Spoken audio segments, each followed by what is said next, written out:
And in South Africa, the Deputy President, Cyril Ramaphosa, has lamented the high level of corruption that has damaged the ruling ANC party under President Jacob Zuma. This has caused division in the party months ahead of a leadership contest. When the ANC picks Zuma's successor in December, unionist turned business tycoon Ramaphosa is expected to face off against veteran politician Nkosazana Dlamini Zuma, former Africa Union chairwoman and President Jacob Zuma's former wife. Mr. Ramaphosa is viewed as a more investor-friendly person and has pledged to fight the corruption that has plagued President Zuma's tenure. Dlamini Zuma, however, appeals to ANC grassroots and has the support of Zuma's well-established patronage network. Let's get more on this now from the CEO, Afro-Visionary Legacy, Lebogang Chaka, who joins us from Johannesburg. You're welcome to the program, Lebogang. Thank you for joining us. Mr. Ramaphosa's criticism for the president comes just a few days after the ANC policy conference. Does this mean not everyone was on the same page at the end of the summit, of the meeting?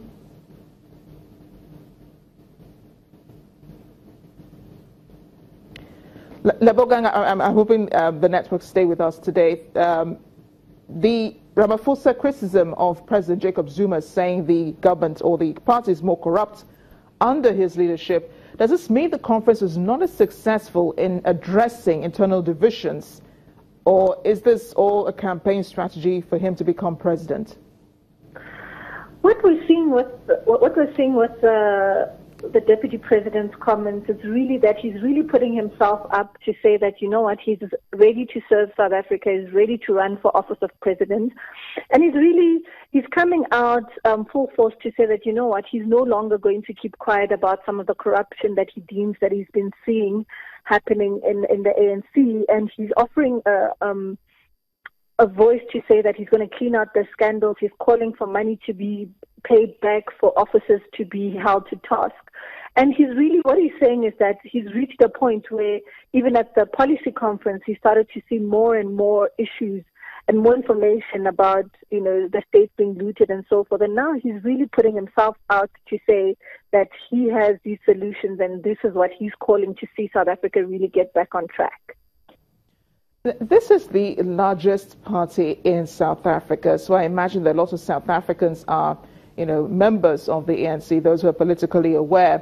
But how are they reacting to attempts by Ramaphosa to distance himself from the corruption scandals that has plagued the party?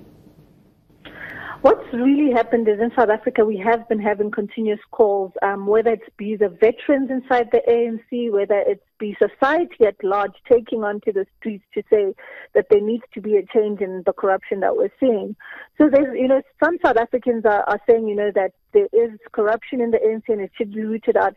Equally so, there is a very interesting point of view that one of the opposition leaders posed when he said, how is it that now Ramaphosa all of a sudden has a conscience when he's going to be elected for president in 2012? Is it that he is campaigning, or does he really have a moral conscience? Because all this time, everything that he's talking about has been happening under his nose.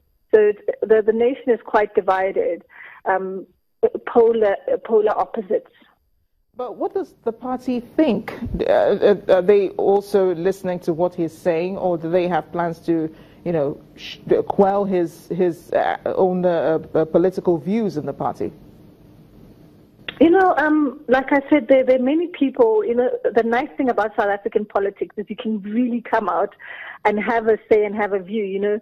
There's a ANC member of parliament, Makosi, who really is known for taking a stand also and saying that, we are not going to keep quiet anymore. And we've had an integrity committee that has also got elders like the former Speaker of Parliament as well, that have really come out saying that, we need to take back the ANC, we need to take back our nation. Lebogang, thank you so much for joining us on Network Africa.